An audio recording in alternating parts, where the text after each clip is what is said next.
साथ दे रहे हैं हम और हमारी new age banking services union bank of India.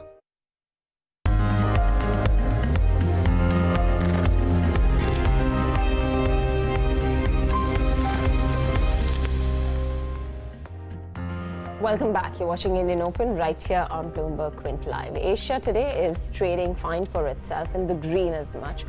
For the Hong Kong markets, in fact, it's a larger green, so about 1% or so, while Japan trades with gains of about 1/4. Remember, US jobs data is going to be awaited, so ahead of that, I think all of these markets trading positive. For the SGX Nifty too, we've got some green shoots, about 0.2% gain this morning, 24 points higher at 12,068. Good morning, Neeraj. Good morning, Devina. Interesting day of trade after the bit of a pullback that we had yesterday. Courtesy the banks, everything in focus. Nifty has already done its bit, and Reliance and banks hopefully will participate with the slew of upgrades that Reliance has gotten. It should be a matter of time maybe before Reliance starts participating. Yeah, and the other point being is yesterday, in fact, for a brief period, it looked like the markets had digested this RBI shocker pretty well, because it came back to par. And there was not much, but towards the end of the trading session, that's where the pressure started to build in once again, and the index Nifty bank started to give out a little bit more. Yeah, I don't know if the market is thinking that while the RBI is doing its bit and giving clarity, if there are some unanswered questions and whether the Reserve Bank is clearly waiting, even though it doesn't admit about it, it's clearly waiting for the budget and the kind of fisc situation that the government finds itself in before they take a call. Yeah, but I'm just saying they didn't sound concerned about it. They can't afford to sound concerned about it, but let's wait and watch. I think maybe that is what the weighing in on market mind. A couple of reports this morning also suggested that there are some unanswered questions with regards to that, and maybe that's what the market took cognizance of. Yeah, let's see what happens thereabouts, but that is something that we'll have to keep an eye out for 2 months down the line. For now, at least the setup looks okay. Let's also bring in Navneet D'Souza. She's joining in right now to take us through what the F&O setup looks like. Navneet. Good morning to both of you. Well, yesterday was the day for the weekly options expiry, so there was some unwinding pressure seen as well. But as you guys mentioned, markets digested the RBI shocker quite well, because hitting a pause to rate cut was something which the market was not pricing in at all. So for Nifty futures, there was unwinding. As I mentioned, premium also fell to levels of about 30 points, and unwinding to the tune of about 4% was seen. Remember, Nifty defended the mark of 12,000 yesterday despite of closing off the day's high. So I think 12,000 will be a key level to watch out even in today's session. For Bank Nifty futures, of course, that's been trading above all its key moving averages, and unwinding seen there as well. Open interest was down 4%, and the premium came off from those levels of 100 to almost 50, giving you an indication intraday basis there were some short positions seen. But India volatility index, though, that was trading with gains of 12 to 13% ahead of the event, but even after the policy came, there was heightened volatility seen. So VIX closed at levels of 14.3 with gains of about 7%. In terms of the setup now for the next Thursday expiry, you've got the maximum open interest at 12,100 and the 12,000 put. So nothing's changed on week basis, because once again we're staring at a very narrow range of about 100 points. And what happened yesterday was once again call writing coming in at levels of 12,100. Nearly 10 lakh shares were added here, and 12,000 put and 11,900 put continue to witness that open interest addition. So 12,000, if that gets breached, I think the recent low of 11,935 is something market can watch out for. And on the upside, 12,100 will continue to remain resistance. In terms of individual stock futures, then there were a lot of stocks which were in action. You had Tata, LXC, good points coming in from both. There was volumes on the cash side were on the higher side, and even on the futures, huge amount of build-up was seen. Equities rally, that was up 5%. Fresh long positions was seen. Indigo was down over 5%. Shorting seen for that one on the futures side. And Z, which rallied, I guess, in the last hour of trade, witnessed short covering. And finally, FIs, which bought into cash after selling for 4 trading sessions. But on the index futures, they continue to build more of shorts. So they added nearly 2,300 contracts there. And now they stand net short on index futures for the December series, ratio being 45% long and 55% short. With that, it's back to you guys. All right, Navneet, thanks very much for that. T.S. Harihar, Chief Executive of HRBV Client Solutions, is joining us right now on the show. Hari, thanks very much for taking out the time. Is the focus going to continue to remain banks and what they do now? Yes, I think the RBI decision yesterday was probably a little bit of a shocker for the markets because, both the bond markets and the currency markets had actually factored in a 25 basis points cut. I think the only good thing is that the stance has been maintained as accommodative. So that should, I think, give some hopes that probably post the budget on Feb 6th when the MPC meets again, there could be a 25 basis point cut. So I think that is the hope for the markets. But yes, I think banks, the PSU banks could be in focus. In fact, some of the larger banks like ICICI, SBI, they could still have that SOTP story going for them. So I think that is one area we need to look at. The second, I think, is NBFC. What is going to happen after the policy is that the gap between what I call the NBFC haves and the NBFC have-nots, I think that is actually going to widen right now. And, we could see stronger NBFCs able to raise funds at lower costs. The NBFCs that are more vulnerable, they would still struggle to raise money. So I think the gap should widen. So I think that should be the two big stories we can look out for in the financial space. I just want to talk to you about these small finance banks. Now, obviously, Ujjivan, the kind of subscription that got Ujjivan Small Finance Bank, was it warranted considering that at the time that it was listed as a part of the holding entity, and not too much of a premium for it, but it looks like once the business is moved out, it's suddenly catching a lot of eyeballs. No, that's obvious because, when you're part of a larger business, there is what I call the holding company discount that anyway gets factored in. So that is bound to happen. If you look at the Ujjivan SFB standalone, I think the valuations are pretty attractive. And I think more importantly, when a stock is priced at rupees 37, you obviously have a huge retail demand that builds up. And if you look at the retail oversubscription, forget about the HNI and the institutional part. The HNI is largely funded, so we'll leave that out. But the retail oversubscription is very clearly indicative that at that kind of a price point, I think there is a lot of buying interest. And yes, I think valuations of the SFB are attractive at these levels. Okay. So, in light of that, just give us your view on Equities also. I think Equities probably should be the next in line to have their SFB out because they also need to adhere to the RBI guidelines by which they need to remove the finance bank.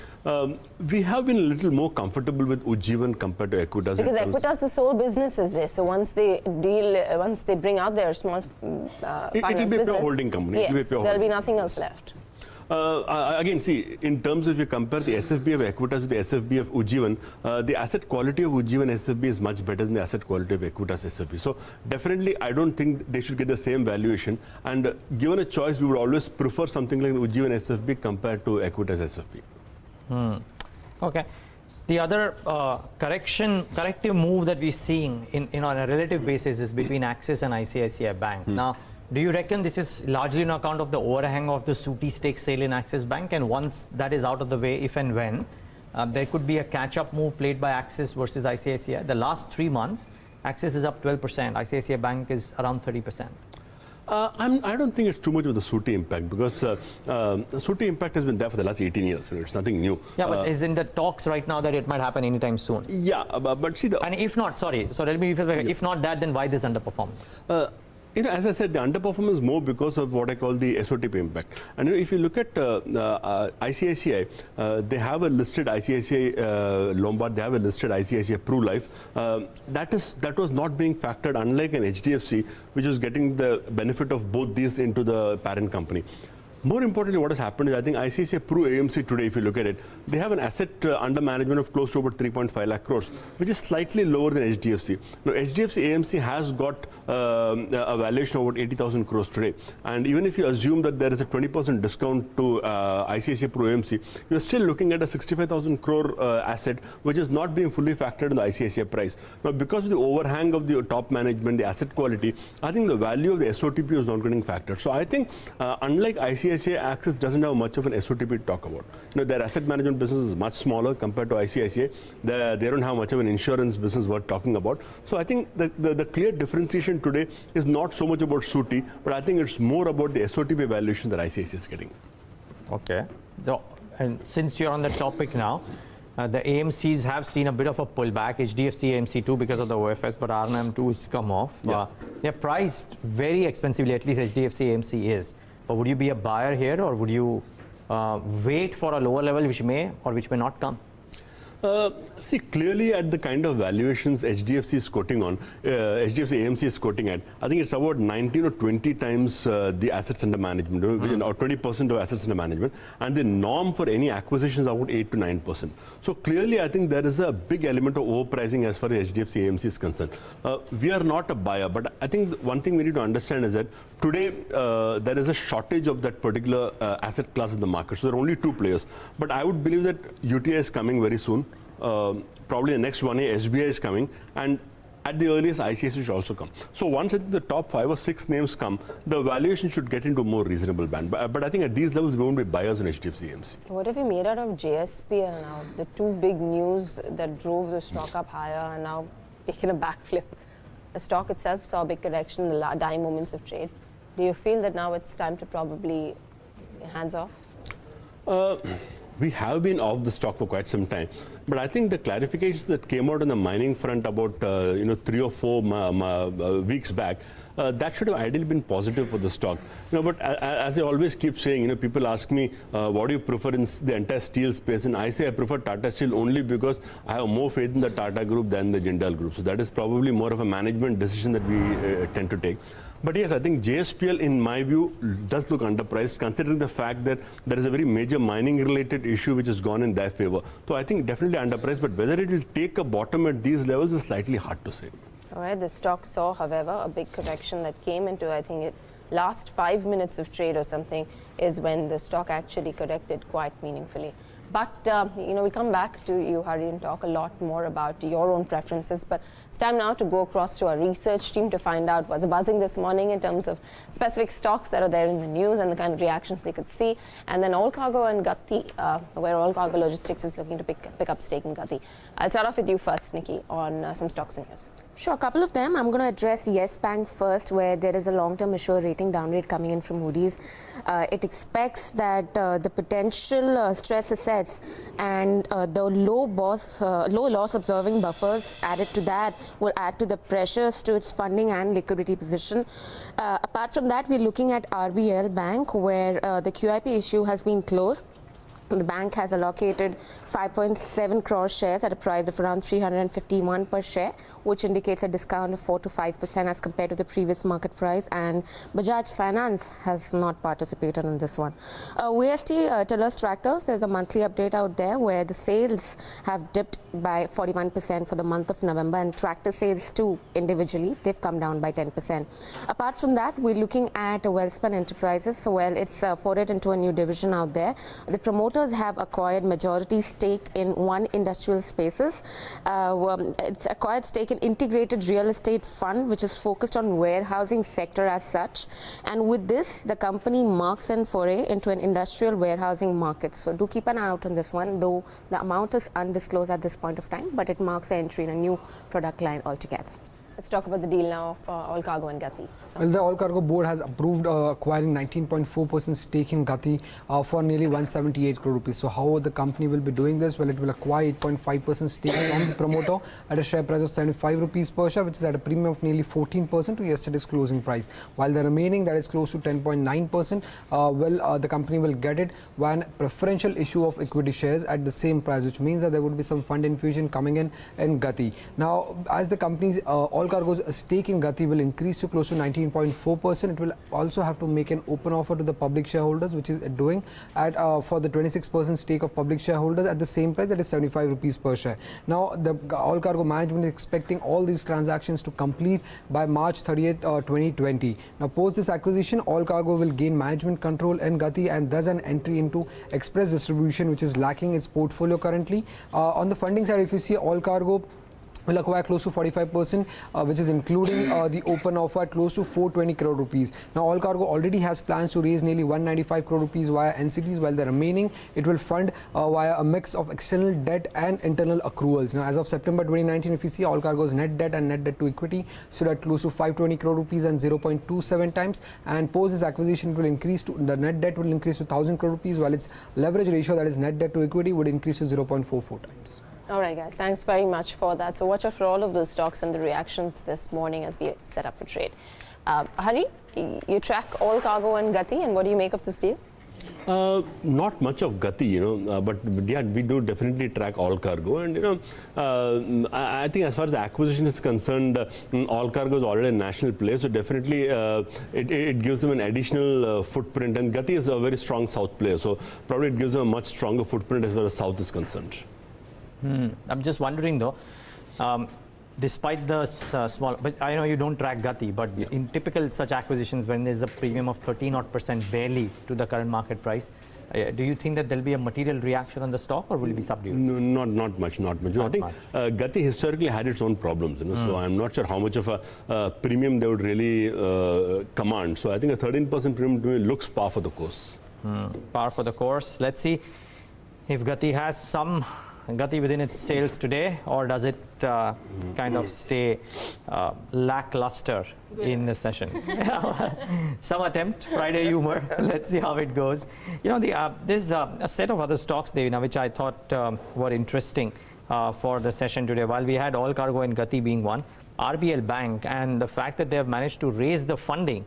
But what raised the eyebrows of a few people, and I called up a few investors late last night to talk about this, is that Bajaj Finance decided to stay out of the issue. It was hitherto believed that it is going to be a participant, no name, etc., but that they've stepped back. So, kind of two sides. It might just be a normal thing, but the fact that, one, they have managed to raise money, which is good, at a decent price as well, but two, a marquee investor doesn't step in at the last minute, or pulls out, as you said, at the last minute. So it's very interesting. I'm a bit intrigued about, or would be looking forward to see what RBL Bank does. Maybe it'll do nothing. It'll be an interesting stock reaction today.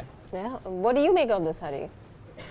Well, I don't know why Bajaj Finance did not participate. Probably, and I'm just estimating that because of whatever problems are running with Karvi, there is more of an internal decision to go slow on any fresh investment. It could be. Karvi, I think, is a very small figure. Yeah, 340 crores is, I'm sure, not too substantial. But, being the conservative group that Bajaj is, they could have probably taken a decision to go slow on any fresh investments till the issue is sorted out. So that's very likely. I'm just estimating it. But another possibility I see is that they are worried about the asset quality of RBL Bank. And, if you look at it, the RBL stock corrected very sharply after their exposure to Cafe Coffee Day and the group companies like Sika Logistics came public. Now, there is still not too much of clarity on what is the actual asset quality, or whether there's any divergence between their actual, reported NPS and the RBI reported NPS, and whether it is substantial. Now, I think once that clarity comes out, probably people may be a little more interested. And Bajaj Finance, I think, may probably be playing it a little cautiously rather than anything else. So it could be one of the reasons. I'm not too sure at this point of time. Okay, but what about Bajaj Finance in general? I mean, obviously it is a bellwether stock.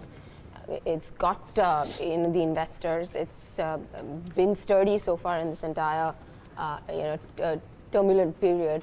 But so far, I mean, after its QIP, the stock has just gone off the radar.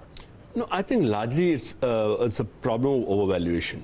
And, people are a little concerned that the slowdown at the retail level is not really improving, be it autos, be it white goods. There is a very clear slowdown as far as consumption is concerned. And the view is that at these kind of valuations, 55 times earnings, it is very hard to sustain growth when your consumption is slowing. So I think that is probably one concern. Had it been available at 30, 35 times earnings, it would have been a different ballgame altogether. But I think considering the rally that the stock has had, from the lows of the post-ILFS time, it is more than doubled. So definitely, I think there is a concern on valuation, and that is probably what is holding Bajaj Finance at these levels.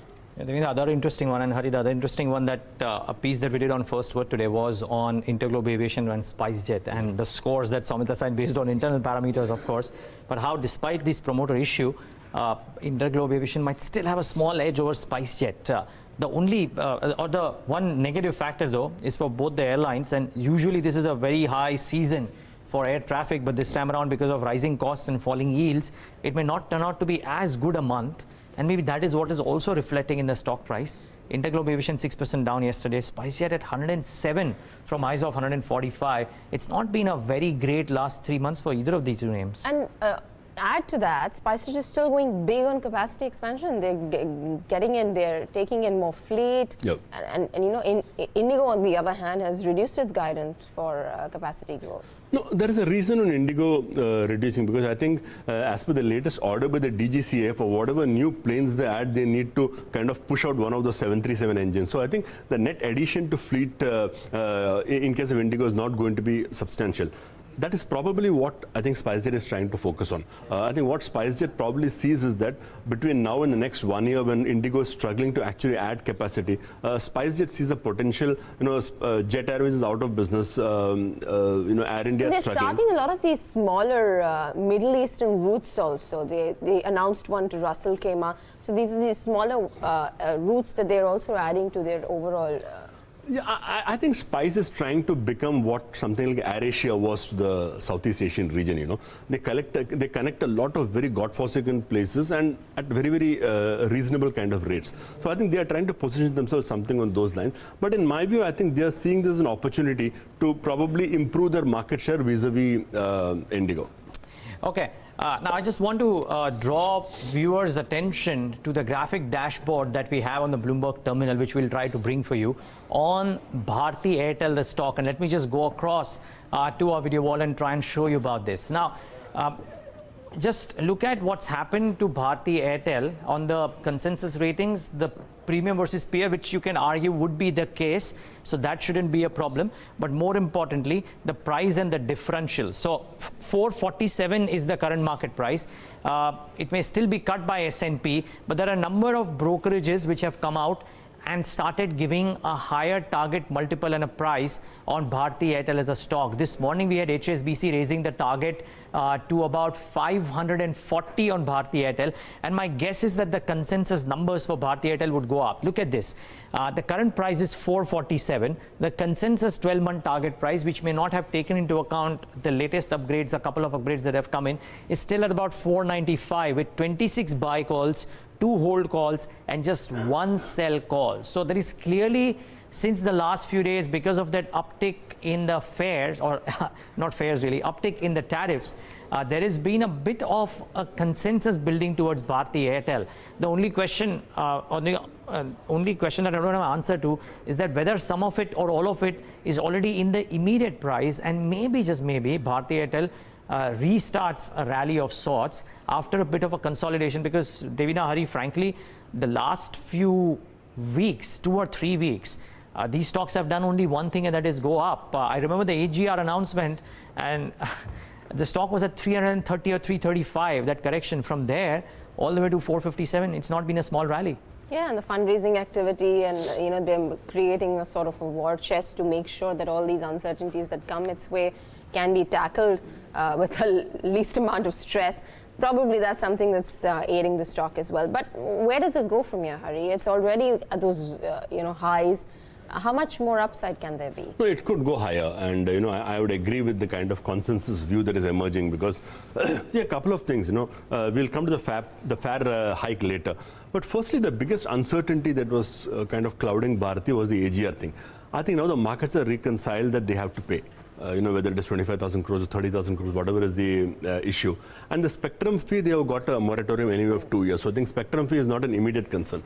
So the AGR charges, I think it was probably Bharti's mistake that they delayed it for so many years. Had they paid the core sum under protest 15 years back, I think Bharti wouldn't have had to go through all the tumult, but done is done. I think what markets are happy is about 2 things. Number one, they've already taken the entire hit in the second quarter. So I think there are going to be no further hits on AGR as far as the next few quarters are concerned.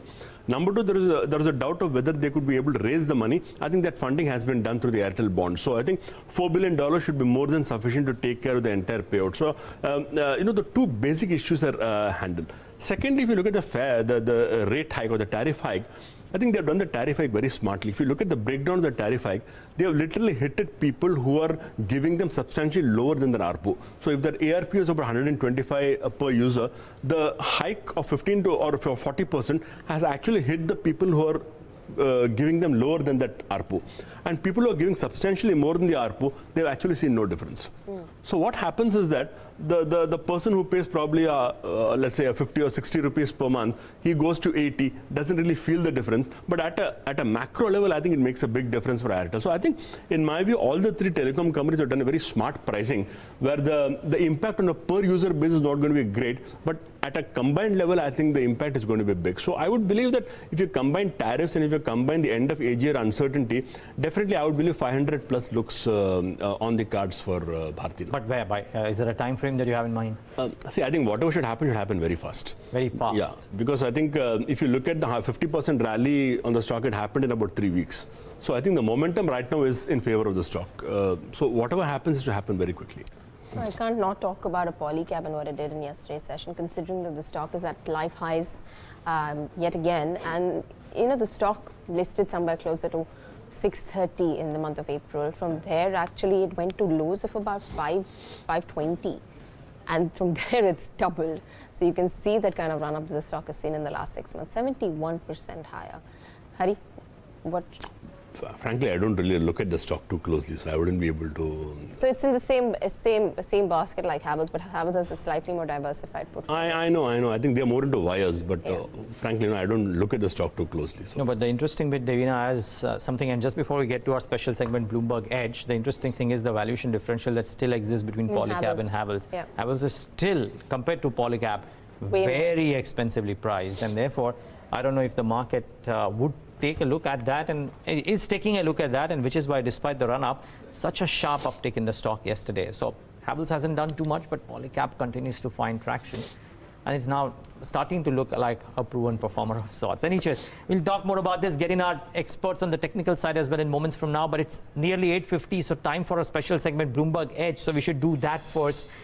This is the segment where Yash Upadhyay tells us about a pattern that the Bloomberg terminal has thrown up on a stock. Yash, what's the stock on your radar today? Morning, Neeraj. So we are looking at L&T Finance, and again, there's a negative call coming in on the counter. It has closed lower for the last, for 3 out of the last 4 trading sessions, and that weakness is showing on the daily charts as well, with the formation of the bearish engulfing pattern.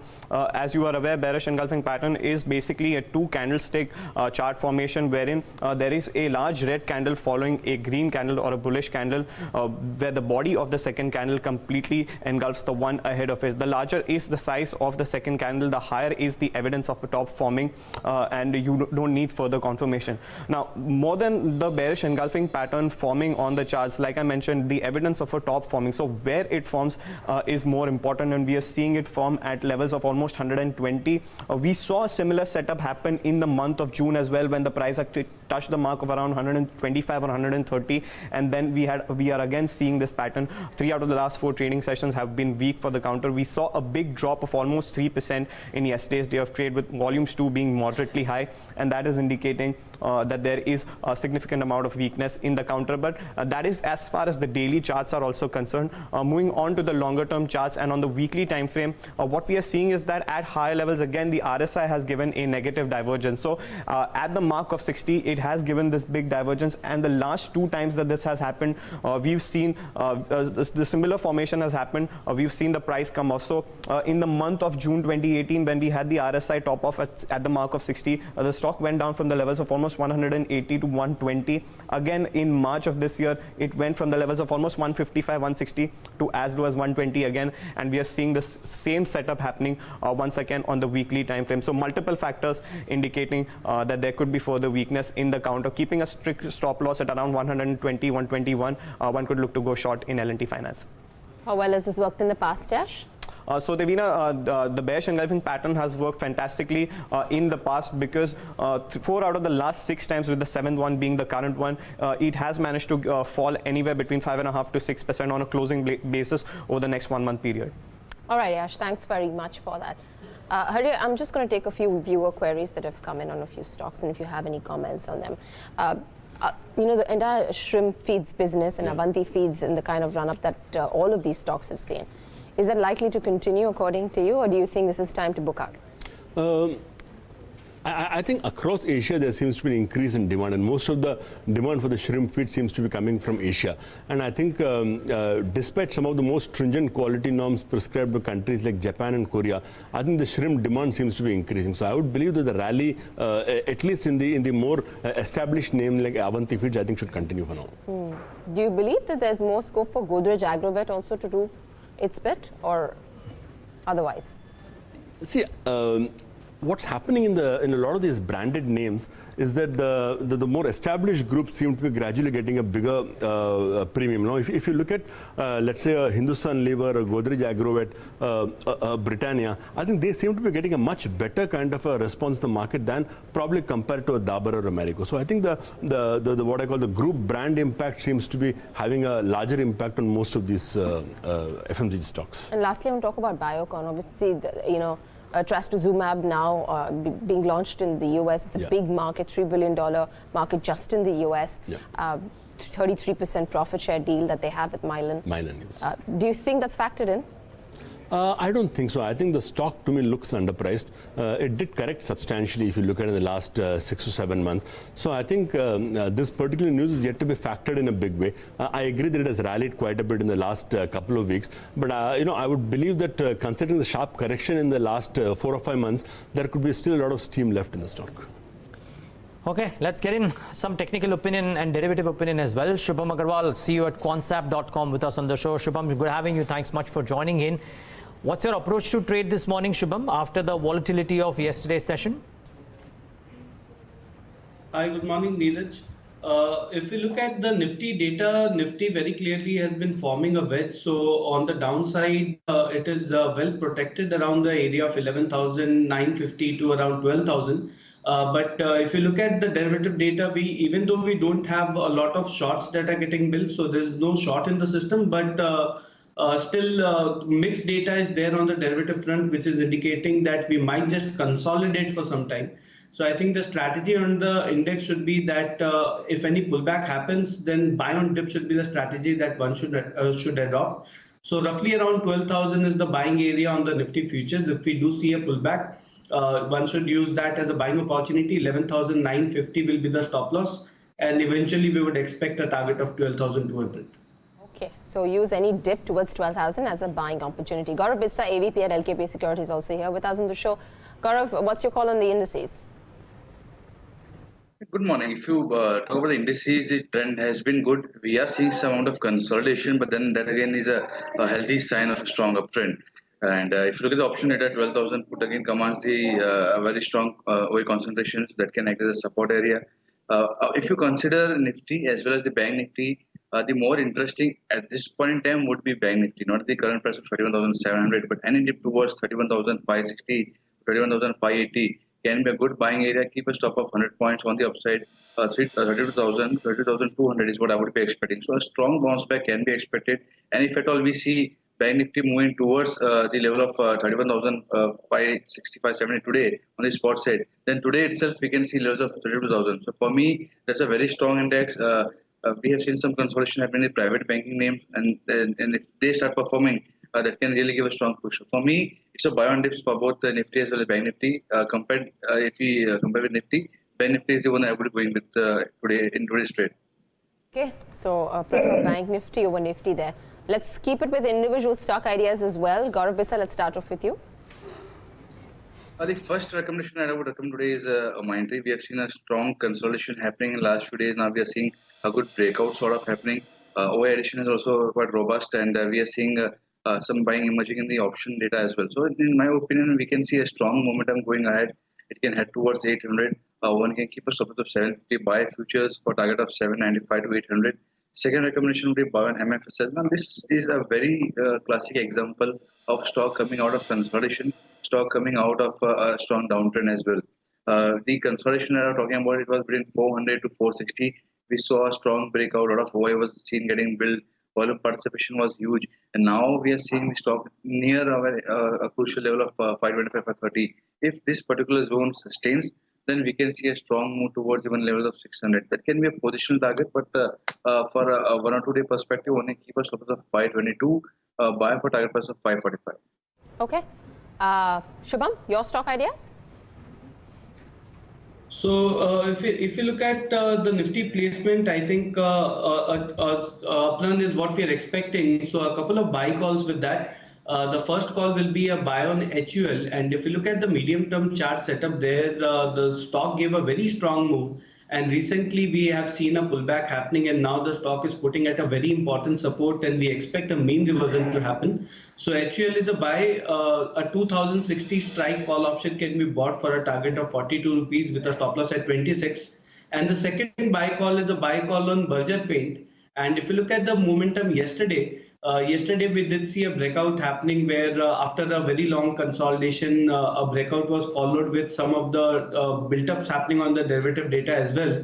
So I think we'll see some more follow-up buying coming in on BloombergQuint. So a 500 strike call option can be bought for a target of 12 rupees with a stop loss at 5.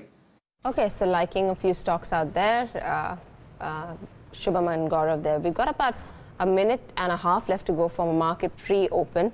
Just want a quick view on Z after yesterday's big move. Gaurav, I'll come to you. Well, it had given a breakdown below levels of 300, and we saw it going towards the level of 270 or those levels. Again, the crucial level would be 300. If we are seeing the move above level of 300, if it sustains those levels, then probably it can try to recover some of this lost territory. It can head towards 315, 320. It's a very difficult point to gauge for the reason that the stock has a tendency to move in wild swings. So as far as technicals are concerned, 320 is what I would be looking at. If it sustains 300, one can play with the option data with the call option, or one can buy with a 5-6 point stop loss. But I would not be comfortable carrying it over because it has a tendency, to change the trend within a flip of seconds. So for me, it's a buy only on intraday perspective. Okay. On an intraday basis for Z, it's a buy from Gaurav Bissa. 30 seconds left to go for market pre-open. Asia as a pack is okay. I think China has just dipped into the red, but Hong Kong and Japan are trading positive. SGX Nifty maintaining those gains, early morning gains of about 17 odd points. So that's a marginal uptick that you're seeing right now. But important to see what individual stocks also do in trade today, particularly Yes Bank after that Moody's downgrade that's come in. Nifty 50 opens with a slight negative bias, but we'll wait for that to change. It's already changed. Sensex has got a pop of about 1%. Individual stocks, what's gaining? Asian Paints is up about 2 odd %. Axis Bank is up about 1.5 odd %. You've got Bajaj Auto, that's up closer to 0.5 odd %. Hardly any losers. Bharti Infratel is up 4%. UPL is up 2%. HCL Tech is up 2%. Remember, yesterday was its adjustment for bonus. Axis Bank, Sun Pharma, TCS, Infi. Yesterday's session saw a lot of IT names being very active. Today it continues. M&M is up about 1.33% as well. A lot many gainers and losers. Just 3 losers. Yes Bank being the top loser with a cut of 10% already. Z giving back a little bit after yesterday's 7% pop. And BPCL, which is showing you a downward bias, marginal cut that's coming into a BPCL. Rupee, flattish, there's not much of a change there that's happening. The broader end of the spectrum, of course, Devin has already marked Yes Bank not at the broader end of the spectrum, but just revisiting that stock once again because it's a very volatile stock, but still down about 10%. But the broader end of the spectrum, Gati and all cargo, and wonder if Gati is showing some reactive move. Well, let's see if it gains. The differential is about 13% to yesterday's closing price. I don't know if there'll be a 10% uptick. Well, let's wait and watch. Apollo Tyres, I don't think we'll have a 10% uptick again, so let's wait and watch that too. I don't think Equities will have this 6.5% uptick, but so a lot of stocks volatile in trade. I'm just marking them, the ones which are moving around. Magma FinCorp, despite the bullish commentary from the management, has retreated, so down about 5% in today's session as well. And Dish TV, in addition to Z, which has been active the last couple of days, let's see what it's doing today. No, not much, just about a bit soft in trade today as well. Last but not the least, RBL Bank. And now that they have done the QIP, sans Bajaj Finance, of course, the stock flattish, so opposing factors, but the money coming in maybe should be viewed positively. Let's wait and watch if during the course of the day that assessment changes. We'll revisit these stocks as the pre-open rate settles down. First, let's talk about the key brokerage calls for the morning, and Agam Vakil Johnson with that. Agam, morning. Good morning. Well, Neeraj, I have Macquarie on Tata Power, and they have upgraded the stock to outperform from neutral, and well, the price target of course stands at around 76. But the reason why they've upgraded the stock is the fact that they expect Mundra tariff resolution in the next couple of quarters. Now, Tata Power has been coming in and off a lot of brokerage radars of late, and well, to a certain extent, it has to do with valuations and perhaps the updates with respect to Mundra, and that is exactly what Macquarie is also addressing. But they're also suggesting that there are multiple triggers ahead. They also see disinvestment from non-core growth in renewables and distribution, which may be another trigger going forward. And they also believe the stock is way too attractive at current market valuations. And that is also the reason why they have upgraded the stock to outperform, though they have kept the price target at 76 against 86 earlier. All right, thanks very much for that, Agam. So that's one stock you need to keep an eye on. That's Tata Power. SBI is at 338 now, while ICICI Bank is at 531. Is there a trade that's still there on ICICI Bank, Shubham?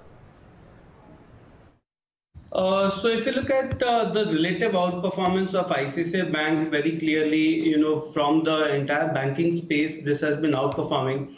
And generally, we have seen in history that, generally the outperformers continue to outperform and the underperformers would not really come up so fast. So with that view, I think the trade is still intact on ICICI Bank, that it's on the bullish side, and any pullback that happens, I think, should be used as a buying opportunity. So with a positional view, I think 560, 570 is the next target for ICICI Bank. So if at all a pullback happens around 522 or 25, I think one should look to buy ICICI Bank again. The stop loss will be roughly around 508, and 560, 570 will be a target from a positional standpoint.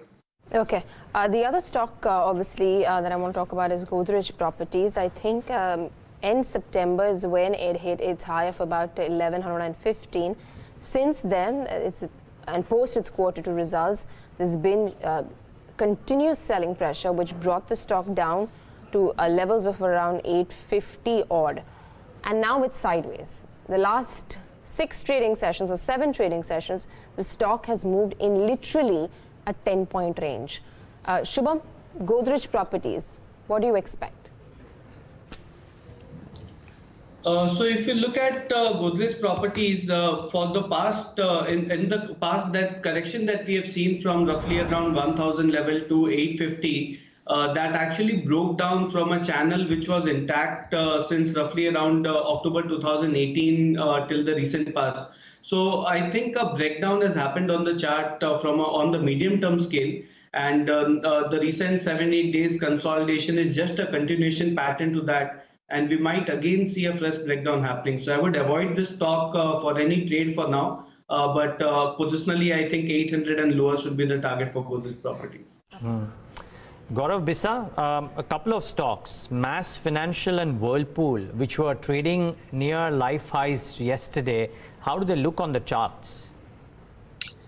Well, MFSL is the one that I also like, and as I mentioned, that it has come out of good consolidation, strong volume, strong participation in the FNO segment as well. 530 is a very strong, very critical area rather. If it sustains 530, then the next set of targets would be around 580 to 600. So on that front, that is one that I would be interesting. The names that you compared, I think MFSL is one that one should be looking at, even though both of them have been doing quite well. But MFSL, the kind of data, the kind of setup it is showing, I think that is looking very, very strong. Okay, so Gaurav is talking about Max Financial. Keep that at the back of your mind. He's bullish on that one. Never mind. We'll talk about MAS or MAS Financial as well in a bit. But since we're in the topic of these names, which are at new highs, Hari, come in fundamentally on a Whirlpool. That stock is just not seeing any kind of stoppage.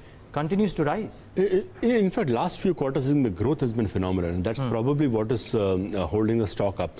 We can argue that valuations are a little rich at these levels, but I think what is actually supporting these kind of stocks is that as long as they're able to show above market levels of growth, I think the market probably is continuing to reward them on valuation. So it may not be a stock where you can jump in and buy, but probably any dips that you see along the way, I think it could offer an opportunity to get into the stock. it's quite stunning, Devina, the way this one has gained. And we talk about the consumption boom and how some of the back-end manufacturers like Dixon, Amber, etc. are doing well because of the foreign brands like Xiaomi doing well on the cell phone front.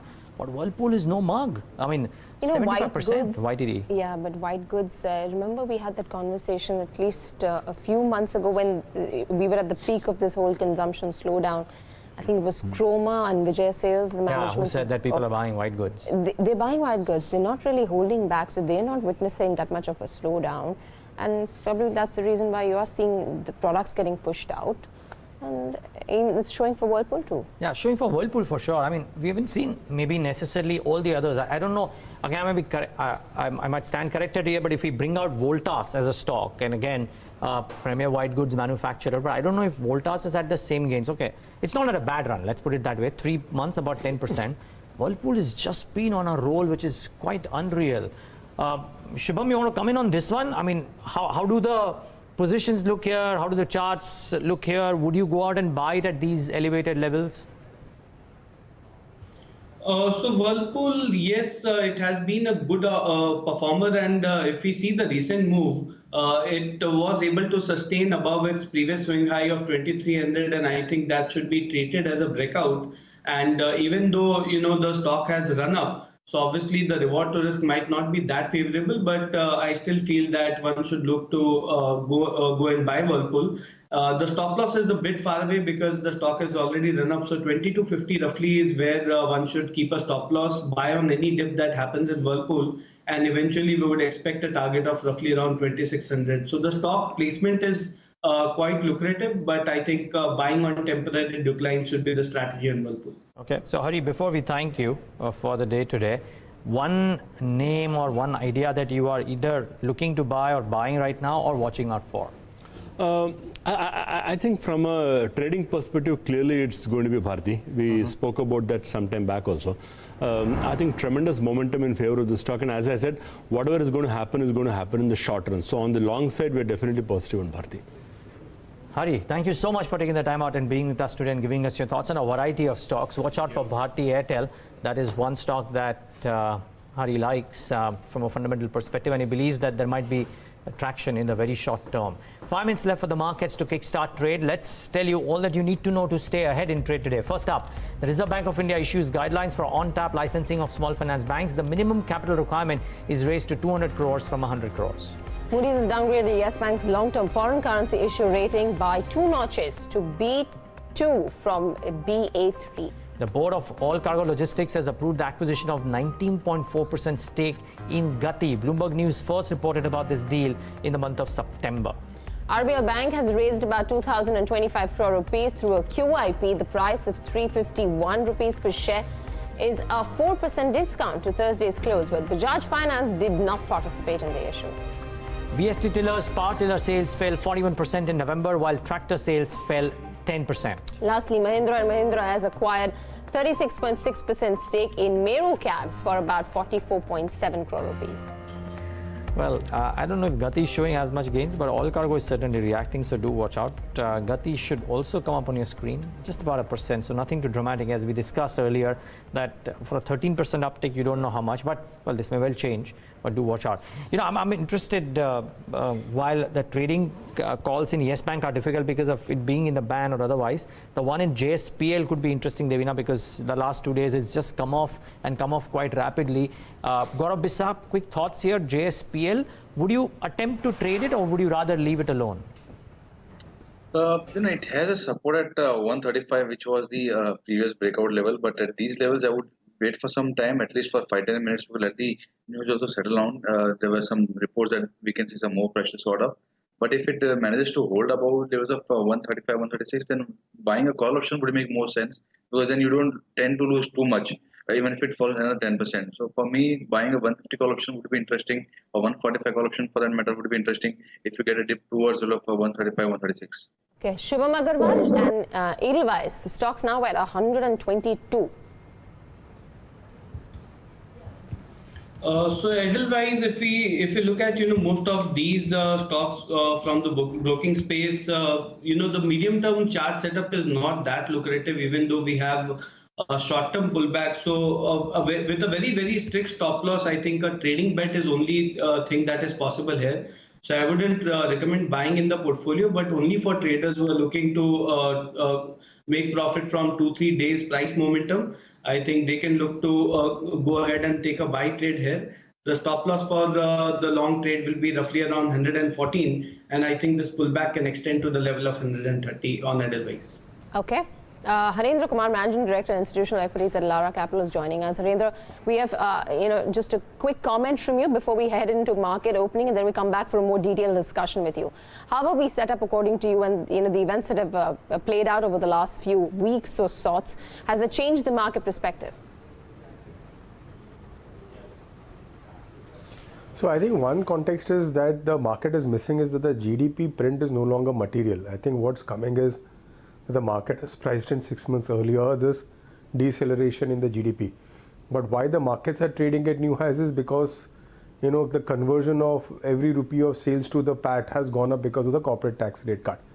I think this context needs to be understood while we trade for the next 3 years. So the material shift in the market now, even after yesterday's policy meet, is that we should be looking for a pro-cyclical, anti-cyclical, and a high expenditure budget in March. So I think the market will keep taking signs from that and will diverge from the GDP print number. Okay, coming back to you, Harendra, just some quick top trading ideas from our technical experts before market opening. Gaurav, Bissa, let's start off with you first. Your top idea for the day. For me, it would be Mindtree, the kind of breakout is seeing, the kind of positional building that is happening. I would play for 795-800, keep a stop loss of 700. Shubham? So the top pick will be L&T, and I think the stock has already corrected, but yesterday there is some positive data point and an inside bar also getting formed. So L&T is a buy for a target of 1350 with a stop loss at 1275. Okay, gentlemen, stay on. We'll take in opening thoughts from you, and then thank you. The market's kick-starting in about 24 seconds. We'll have a start which is about 0.25% in the green, which is not bad after the volatility yesterday. Maybe the start was needed to be good from a bull's perspective. The question is, can we last during the course of the day? The world markets are not an unhappy place, mind you. You've got to keep that at the back of your mind as you're trading our markets today. They're not sulking, and they may not sulk later in the day as well, so you might have support from the global markets. But here's how the first rates are looking this Friday morning. 0.25% higher for the Nifty, about 0.25% for the Sensex. The Nifty Bank about 80 odd points. So, well, decent enough start for the benchmark indices, you have to say, about 0.25%, in line with what the pre-open rates were suggesting or the SGX was suggesting as well. The mid caps and the small caps should come up on your screen, and, well, minor gains, if at all, for the small cap space, about 0.25%. Get the heat map and see what Reliance, Bharti, the banking names are doing. Bharti Infra and ICICI Bank are the two key names, gainers in the session today. We don't quite see Bharti Airtel here. Reliance Industries is up about 0.5%. HCL Technologies is in the green, so maybe IT might have yet another day, but it's only HCL Tech, not too many others. But a lot of green is the key thing. There are only 11 stocks or 12 stocks declining for 38 stocks advancing, which is, well, pretty good market breadth, you would have to say. Yes Bank is correcting after the downgrade. Z had a bit of a surge yesterday, so a bit of a pullback today. Aside of that, not too many losers. We're not quite seeing HDFC Bank having a meaningful move, Bharti Airtel having a meaningful move, and Bajaj Finance not having a meaningful move. So that's the sum and substance. The commodity names too are doing reasonably okay. So Bharti Infra it is, and to an extent ICICI Bank should be the stock to monitor. Yet another 0.8% gain. This is having some incredible strength. ICICI Bank does over the last few days. Just keeps on rising, doesn't fall too much. Watch out for this stock. Broader end of the spectrum, a couple of pockets that I want to highlight. Some stocks which are very active yesterday and hit new highs. Just want to mark some of them. MAS Financial, up about 0.38%. Polycab, another 1.5% higher. Whirlpool takes a bit of a breather after the breakneck rally that it has had. So good move for each of these three names. Whirlpool is not falling too much, and which is, I say, it's a good move because it's really had a really strong up move until now. And then Gati and All Cargo Logistics are the two stocks in focus. All Cargo 2.5%. 1.5% higher. Gati incidentally starts off about 1% lower in trade. Devina, what are you spotting? Starting off with the gainers, MMTC today has had a really good start, so 15.5% higher, I think 16% now for MMTC. JK Tyre is up 5.5%. Remember, yesterday saw Apollo Tyres about 2.5% higher, so should pull up even Apollo to see if there is any kind of a mood change there, or we're still seeing a positive uptick. So that's 175 on Apollo Tyres too. From the other names, you've got the likes of Navkar Corp at 32, Hindustan Copper at 40, that's up 3%. ITDC moves up about 3%. BF Utilities, that's also doing well. You've got All Cargo Logistics, Sugar Stocks, Bajaj Hindustan, that's moved up in the trade right now. The likes of Dhanuka Agri-Tech, Inox Wind, then you've got a Gayatri Projects that continues to do well. A sporadic mover, but on and off it keeps doing well. Then you've got the likes of an Edelweiss, another 1.7% higher, Minda Corp, and IRB Infra, which is doing well in today's session. So, a better market breadth as well as we've started off for trade today. Amongst the losers, you've got the likes of a Corporation Bank that gives back a bit, Vodafone Idea that's down 2%, Dish TV that's down 2%, Voltas, Scanfin Homes, Indiabulls Ventures are some of the other losers. LIC Housing Finance too gives up a bit in today's trade. 737 stocks, however, are doing well. 325 stocks which are trading in the red. So almost more than 1:2 in favor of the bulls. Okay, just quick, before we move full tilt with our conversation with Harendra Kumar, quick opening thoughts and before we thank our guests. Gaurav, Bissa, anything that pops up on your screen that is worth noticing? That would be Titan, not at the current prices, but if it sustains up a level of 1190, keep a 15-point stop loss on the upside, 40-50-point upside can be expected. It's on the verge of giving a good breakout after consolidation. So for me, that would be Titan. Shubham, for you, anything that pops up on your screen or a word on the Bank Nifty maybe? I think Neeraj, definitely from the banking space, but I would like to go with a stock-specific move, which is ICICI Bank, very clearly an outperformer, and the rally continues there. So I think hardly any sell-off is expected because the data right now is very, very strong, and I think the ICICI Bank can again make a new high. So we can participate this move with a call option. So a 540 strike call option is quoting around 9.2 rupees. That can be bought for a target of 15 rupees with a stop loss at 6. Okay. We'll let you go on that note, gentlemen. Thanks very much for joining us, Shubham Agarwal as well as Gaurav Bissa. Harendra, coming back to you, we've started to see the tail enders coming back into focus. Some interest that's coming back into the broader market space. The breadth has been improving. Do you feel that that's a trend that could likely pick up more steam? Yes, it is. See, we have actually been propagating the market, the depolarization trade. So over the last 2 years, the risk was quite elevated and most of the fund managers' money was concentrated in the top 10 stocks. And even the holdings of the domestic mutual fund investors had risen up to 10 to 11% in some of the stocks.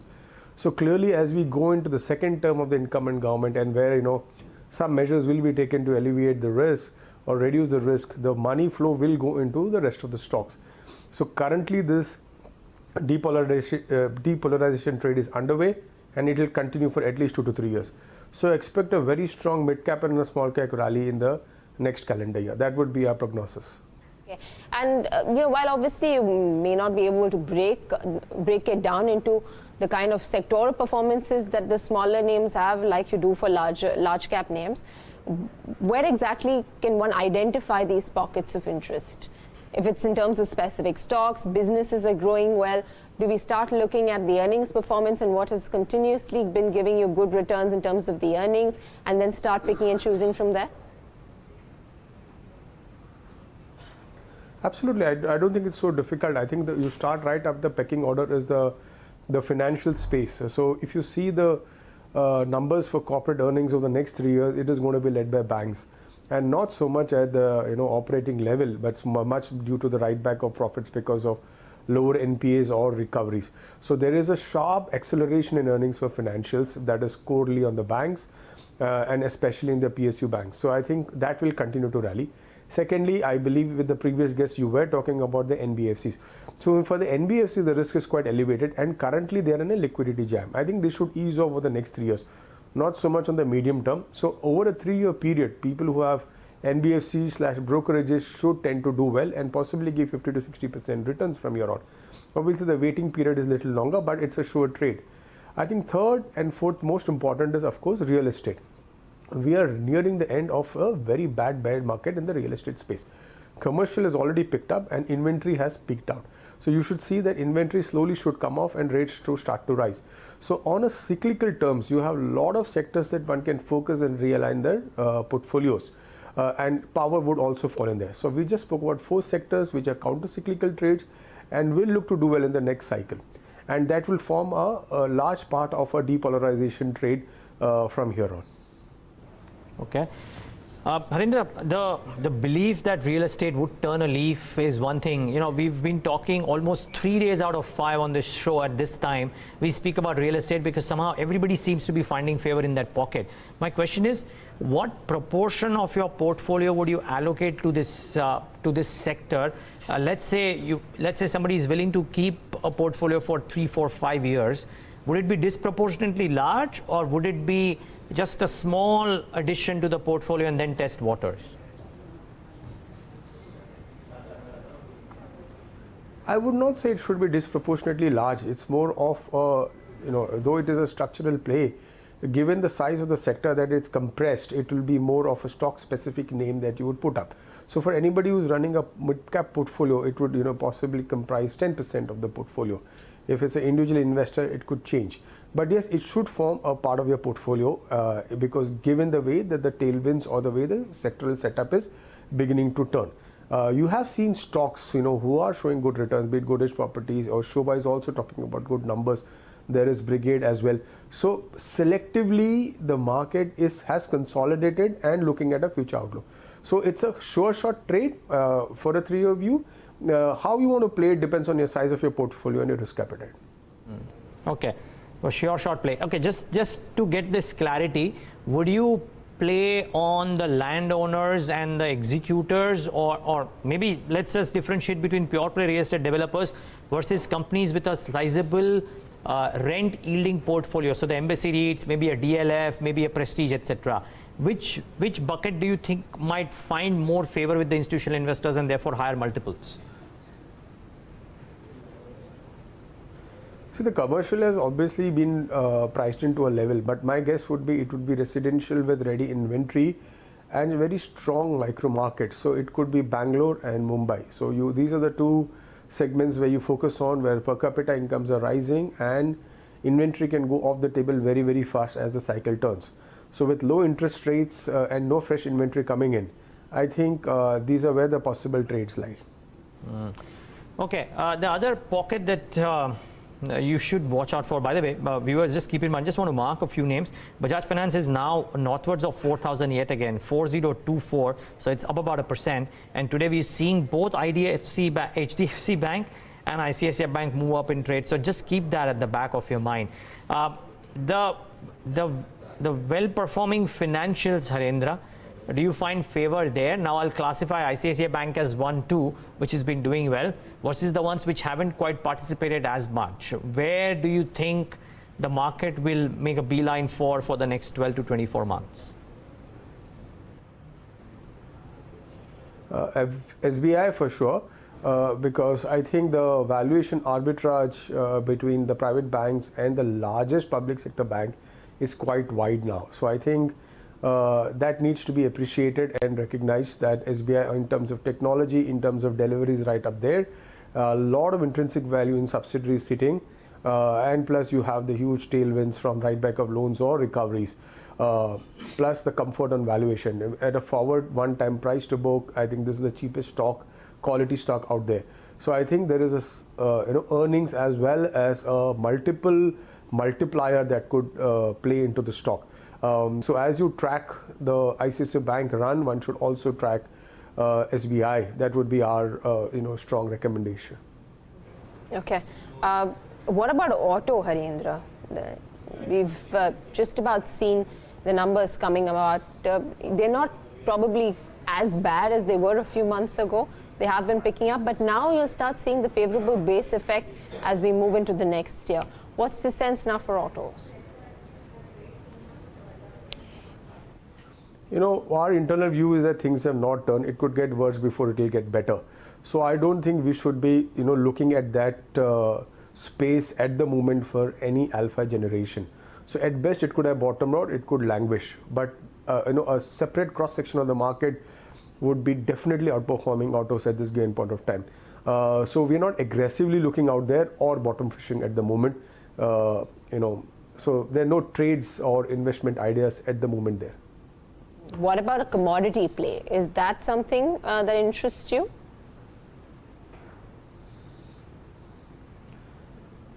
Commodities per se will languish, but I think the beauty of that is, you should possibly look at an HPCL and a BPCL.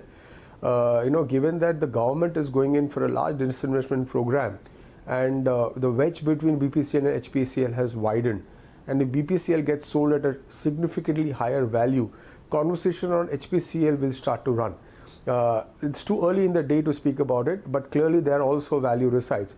And if crude remains the way it is on global tepid growth, you could see a possible strategic disinvestment or government looking at ways to extract value from HPCL as well. So in terms of the commodity space, I think the oil and gas sector sits on two triggers. One is the government disinvestment and inherent value. I think it could come back in favor with investors much sooner than what the market anticipates. Okay. Harendra, one final question from my end. Because you would be knowing the pulse of what the capital markets business are doing right now, because you run one as well. Is there merit? I mean, do you foresee growth here for the next 5 years, and therefore would the brokerages with some of the other ancillary capital market businesses, wealth management, asset management, portfolio management, etc., have strong traction for the next 3, 4, 5 years, you think? Oh, absolutely, Neeraj. It's a fair point, because that is why I started off with saying that the NBFCs with brokerage arms will do well. See, every bull cycle, the market volumes actually go up by 30-40%. And there's tremendous operating leverage sitting in the books, whenever these businesses turn. So in that, obviously, you have JM Financial, you have Motilal Oswal, you have Edelweiss, you have ICICI Securities, which will do extremely well from here on. So my pecking order will start from ICICI Securities. I think there's again at 10 times P, it's tremendous value sitting out there in the books, given that your next 3-year outlook is very, very strong. So yes, there is a tick mark out there. It's a counter-cyclical trade today. Volumes are subdued. But given that, mid-cap capital fundraise for mid-sized companies will kick back and market values go up, this is a good point to start re-looking at them. All right. Got that. Harendra, we'll leave it at that. Thank you very much for joining us. Markets are looking stable currently. You've got the Nifty holding on with 18 points in terms of gains. The Nifty Bank doing better, 100 points higher. Coming up, we'll talk about City Union Bank's stellar growth and decode, how the performance has been in terms of the decade with Managing Director N. Kamakodi. And find out if there is a pickup in two-wheeler financing from Madhu Alexiouse of Muthoot Capital Services.